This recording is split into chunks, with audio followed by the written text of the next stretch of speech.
Movers and shakers.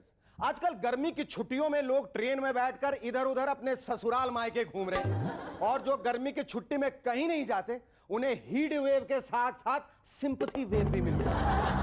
ओहो, वो गर्मी की छुट्टियों में कहीं नहीं गया, लगता है इसका दुनिया में कोई नहीं है। बेचारा जरूर पिछले जन्म में 3-4 घोटाले किए होंगे।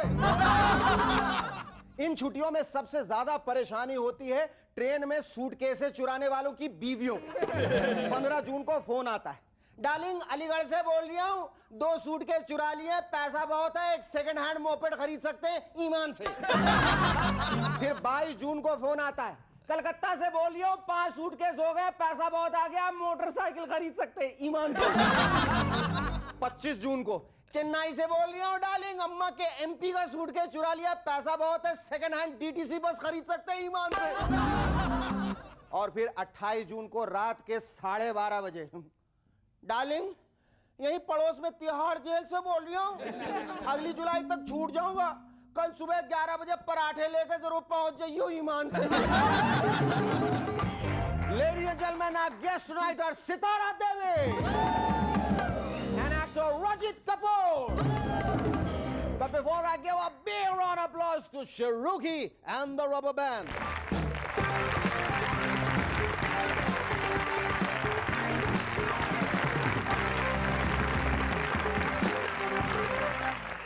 Hello and welcome back. I am SS and you watching MNS. कुछ दिन पहले अफवाह फैली कि 8 मई को दुनिया नष्ट हो जाएगी। कोई कह रहा था कि 8 प्लैनेट स्ट्रेट लाइन में आएंगे, कोई कह रहा था भूकंप आएगा, और कोई कह रहा था यार बाढ़ आएगी। लेकिन सही कारण किसी को नहीं पता था, लेकिन यह तय था कि दुनिया नष्ट हो जाएगी। कुछ नेताओं को जब पूरी दुनिया वाली बाढ़ का मालूम चला तो उन्होंने तुरंत सरकारी खर्चे पे ब्राजील और होनोलुलु के एरियल सर्वे का फैसला। बिल क्लिंटन को जब मालूम चला तो हिलरी से बोले, देखो हम 25-30 साल से एक दूसरे को जानते हैं, ये हमने एक दूसरे का साथ निभाया है, ये, और अब जब दुनिया नष्ट होने वाली है तो तुम कहो तो मैं 1 घंटे के लिए मोनिका से मिला हूं। पिछले दिनों पैमेला एंडरसन ने सर्जरी कराई तो उनकी लाइफ में 2 मेजर चेंजेस आ गए। पहला चेंज कि उन्होंने अपने मैंशन को बेच दिया। सही बात है, अब इतने बड़े मकान में रहने की क्या जरूरत है, थोड़े से स्पेस में काम चल जाता है। दूसरा चेंज, टॉमी ली दोबारा अपनी पत्नी के पास आ गए हैं और पैमेला को गले लगाते ही खुशी से गाने लगे। पैमेला ने कहा ये इत्तेफाक नहीं है, ये सर्जरी का कमाल है। बीजेपी के मशहूर लीडर शत्रुघ्न सिन्हा साहब ने भाजपा सरकार गिरने पर कोई टिप्पणी नहीं दी, क्योंकि आजकल वो पूरे कंट्री का दौरा करके लोगों का मूड चेक कर रहे हैं। अरे सिन्हा साहब, यहाँ हमारी पॉपुलेशन 100 करोड़ होने वाली है और आप अब भी मूड चेक करना चाहते हैं? उसकी कोई जरूरत नहीं है सर, क्योंकि हमारे यहां पब्लिक का मॉरल हाई हो या ना हो, लेकिन मूड हमेशा हाई होता है, 24 घंटे परफेक्ट मूड।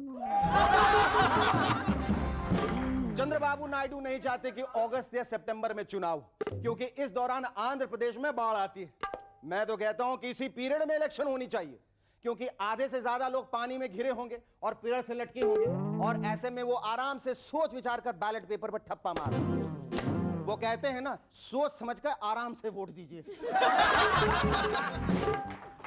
आजकल इंडिया में जहां देखिए वहीं इंटेलिजेंट लोग हैं।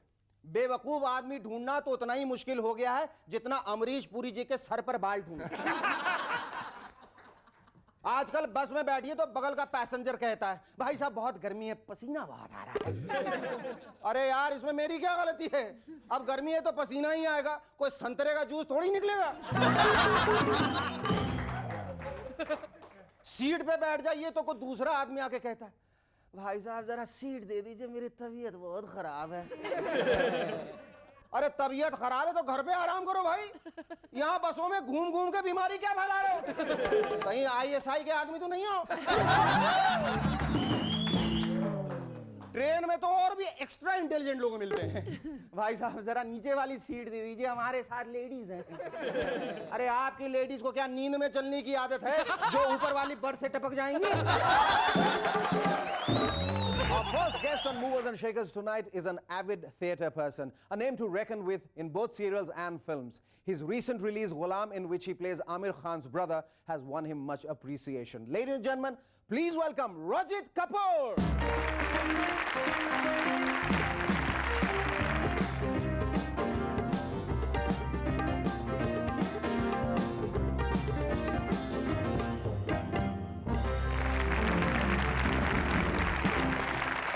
Well, first of all, let me congratulate you belatedly for winning the National Award for the Best Actor in the year 1995 for Making of the Mahatma.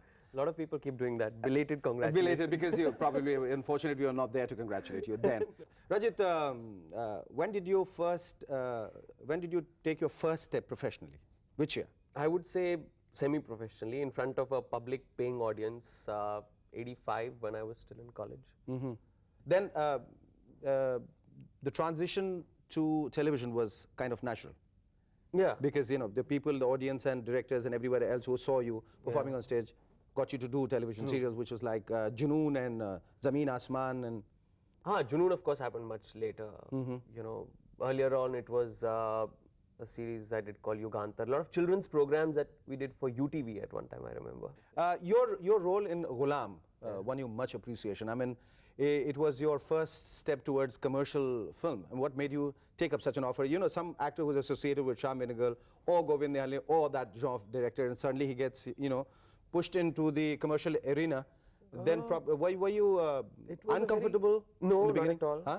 It was very exciting simply because I had a role that had lots of shades of grey that I could fill in. It was not... You mean the shades of grey here? वो तो अब आ गए। लेकिन it was not black or white, it was not hero, villain. I had much more that I could explore with, do with. Rajit, if it's not too cagey, tell me, what is your equation with Shyam Benegal? I mean, you have done 5 films with him. Why this partiality? Answer me after the break. Don't go away, stay tuned. We'll be back in a moment to chat some more with Rajit Kapoor.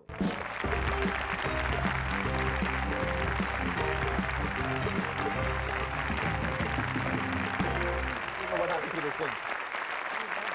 Concentrate on the marketing of it. Hello, welcome back to M&S once again. Yeah, Rajit, we were talking about your penchant for Shyam Benegal. You've done 5 films with him. Suraj Ka Saatwa Ghoda, Mammo, Making of the Mahatma, Sardari Begum, Summer, and a new film. Kya wajah kya hai? The only thing I can say is the only person so far who's offered me very interesting different roles to do. Maybe you maybe you should ask him this question, not me. I forgot to ask him. You know, he was on our show. I forgot to ask him, so I want to ask you now.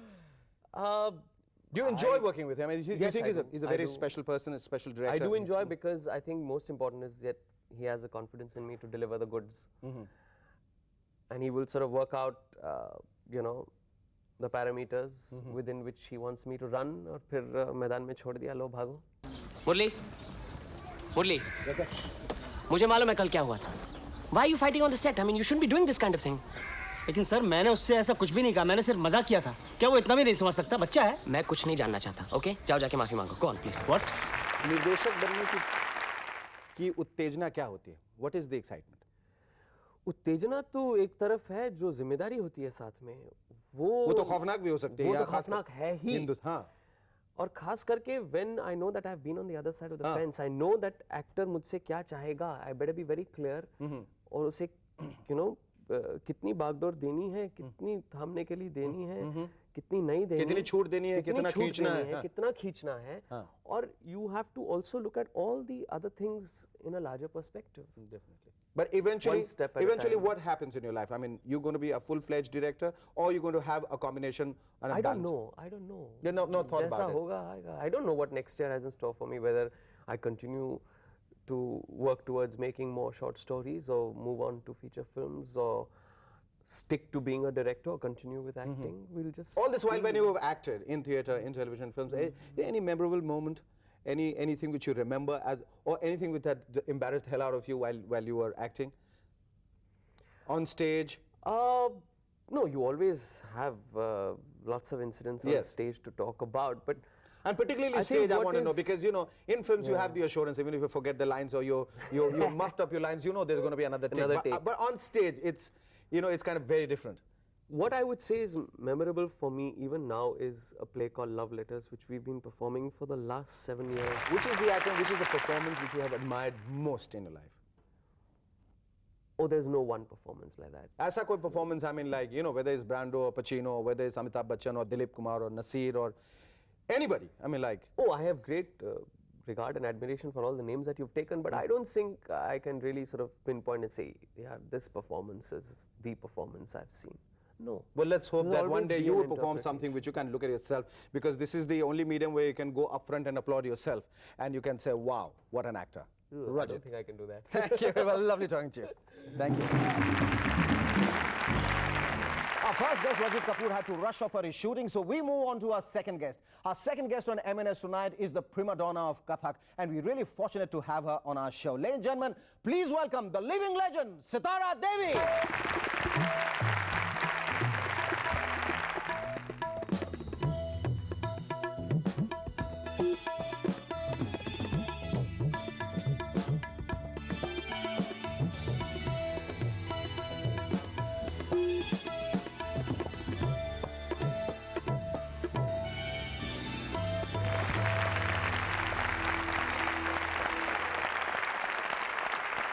मेरा बस चले तो मैं इन तालियों के गड़गड़ाहट को कभी खत्म न होने दूं।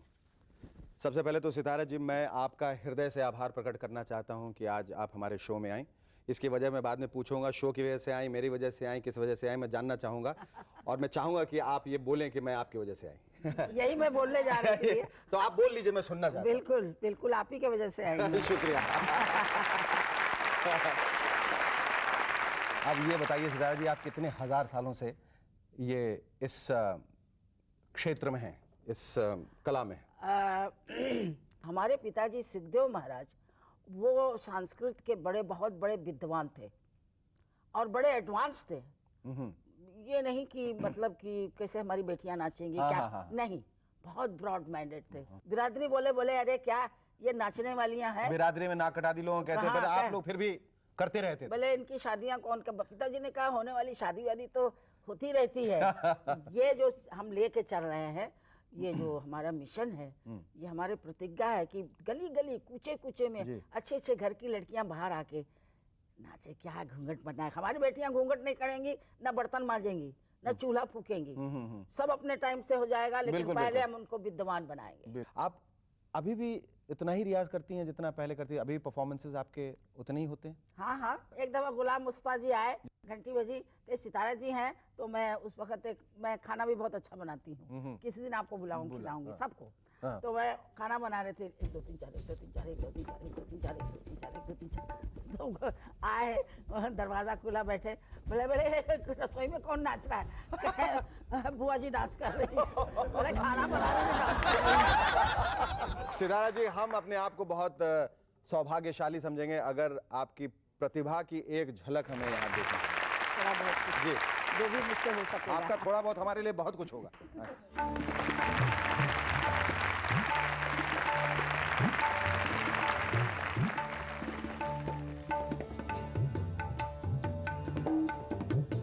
वृंदावन कुंजन रचोरास आली आली बनमाली निरतत सब सखी दैली। वृंदावन कुंजन रचोरास बनमा निरतत सब सखी दैताली। दिग दिग ताम तक तक तक तक दिग ताथैया तक दिग दा दिग दिग। बहुत खूब, क्या बात है, बहुत बढ़िया, बहुत बढ़िया। आइए आइए।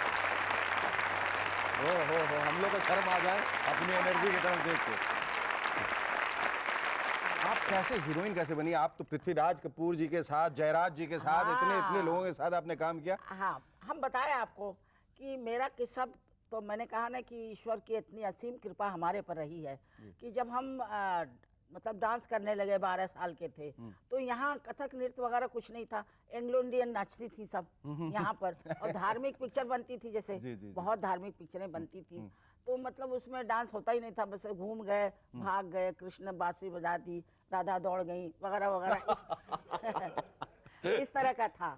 तो निरंजन शर्मा है शायद अभी, वो डायरेक्टर थे और जुबैदा की बहन सुल्ताना हीरोइन थी। बोले भाई एक काम करो, तुम बनारस जाओ, और सुना है कि पंडित जी की कुछ लड़कियां वगैरह डांस करती हैं। बोले अरे वो लोग पंडित और डांस? बोले भाई तुम जाओ तो सही। फिर वो बनारस आया, ढूंढते ढूंढते बेचारा असिस्टेंट वो कबीर चौरा मोहल्ले में आ गए। आए तो दरवाज़ा जब खोला, माँ ने हमारे, तो कहें कि नमस्कार, मैं बम्बई से आया हूँ, हम नाच रहे थे। तो बंद कर दिया। नहीं नहीं नहीं, बोले इस लड़की को नचाइए पंडित जी, इसका डांस देखना चाहते हैं। तो वो नाचे वैसे सर कर बैठ गए। कहिए कैसे तकलीफ की आपने? कहीं ऐसा है कि बम्बई में नाच नहीं है।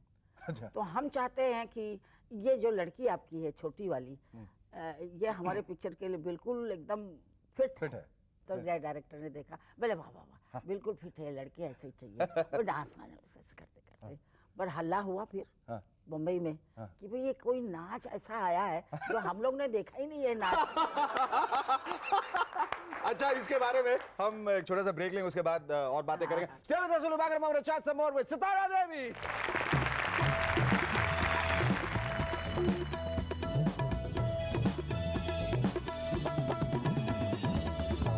Hello, welcome back to M&S once again. Sitara ji, हम लोग बात कर रहे थे, आप बम्बई आई। तो मैं ये कह रही थी कि जब मतलब आजकल के जैसे अभी बिरजू महाराज को तो मैंने गोद में खिलाया हुआ है, अब नाम हो रहा है उनका, मुझे खुशी है उनके खानदान में किसी न किसी का नाम होता है। और गोपी कृष्ण जी वगैरह सब, अरे बस ईश्वर की कृपा है। तो एक दिन की हम बता दें, जरा आपका टाइम लेंगे हम, बिल्कुल लीजिए। कि रियाज जैसे नाच का या गाने का, जो आप इतने बड़ा बड़ा नाम ले लिए, तो क्या ऐसे कोई थोड़ी हो जाता है? नहीं होता है ना। तो उसके लिए संग्रह करना पड़ता है, प्रैक्टिस करनी पड़ती है, कितने कितने मार खाने पड़ते हैं, कितने कितने लाक्षणा लगता है, क्या क्या नहीं होता है। तो पिताजी बस कहे कि तुम लोगों को बस नाचना है, दुनिया को बकवास करने दो। क्या उसी जोश और जुनून की वजह से पटना में जब आपने कह रही थी कि जहाँ तक याद है, मैं छोटा बच्चा था अपने पिताजी के साथ देखने का, वो मुझे बताया देखो वो सितारा देवी जी हैं, वो देखो अल्लाह राखा साहब बजा रहे हैं, अब जाके देखिए। इसलिए मैं कह रहा हूं, मेरे लिए कितने फख्र की बात है, मुझे मौका मिला आपसे बात करने का आज। और वो किसी जोश और जुनून की वजह से आप 16 घंटे लगातार, मतलब आपके साहबजादे आए थे बेटे, वो कह रहे थे रंजीत कि हम तो वहीं पर नाश्ता भी खाए, खाना भी खाए, दोपहर का, रात का खाना भी वहीं खाए। हम बताएं शेखर कि सूरज निकल आया है और हजारों लोग तो देख क्या रहे हैं, अब कितने जागेंगे? 10-15 वहां सो रहे हैं, तो 10-15 वहां उठ के दातन क्या दतवन कर रहे हैं, दतवन कर रहे हैं, खड़े होके नाच हो रहा है। हम उनको बोलते थे कि भैया ऐसी जनता हमने नहीं देखी कि सारी रात नाचते नाचते नाचते हम लोग परेशान हैं, लेकिन आप लोग हिल भी नहीं रहे हैं। पटना की जनता है, होती है ऐसी। आपकी शादी किस उम्र में हुई थी और कैसे हुई थी, किस तरीके से? वो कुछ शुरू के प्रणय दृश्य में जानना चाहता हूं। हाँ, बस जैसे होता है, जैसे होता है। अरे भाई शादी ऐसे थोड़ी कि बस वो माँ बाप ने वो मुहूर्त निकाला, ये किया, बाजा गाजा आया। नो नो नो, ये इसमें नहीं। इसमें मजा क्या है? जरा के आसिफ साहब से जो मतलब देखा देखी होना चाहिए। वो बिल्कुल सलीम और अनारकली वाला प्यार हुआ था? वो तो खैर नहीं, लेकिन हाँ बातचीत आंखों आंखों कुछ खतूत कुछ भेजे जाते थे, ऐसे आंखों आंखों में इशारे हुए थे।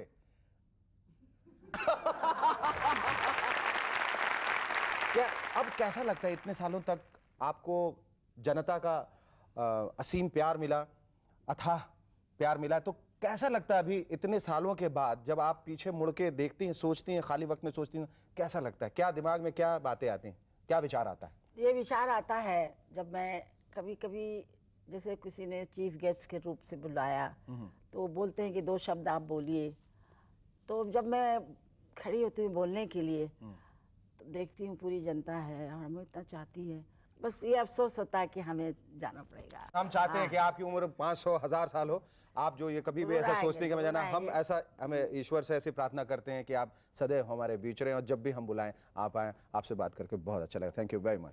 Thank you. आज का ये खत भेजा है शेफाली श्रीवास्तव ने लखनऊ से। लिखती हैं, आजकल मार्केट में टूथपेस्ट इतने सारे साइजों में मिलते हैं कि भारी कंफ्यूजन हो जाता है कि दुकानदार से बोलना क्या है। आज सुबह मैंने दुकानदार से टूथपेस्ट की छोटी ट्यूब मांगी तो मुझे ऐसी ट्यूब पकड़ा दी जिस पर लार्ज लिखा हुआ था। मैंने कहा भाई मुझे छोटी ट्यूब चाहिए, तो दुकानदार बोला ये टूथपेस्ट सिर्फ 4 साइजों में मिलता है, giant, economy pack, super large और लार्ज। मैंने आपको सबसे छोटा साइज लार्ज साइज दिया है।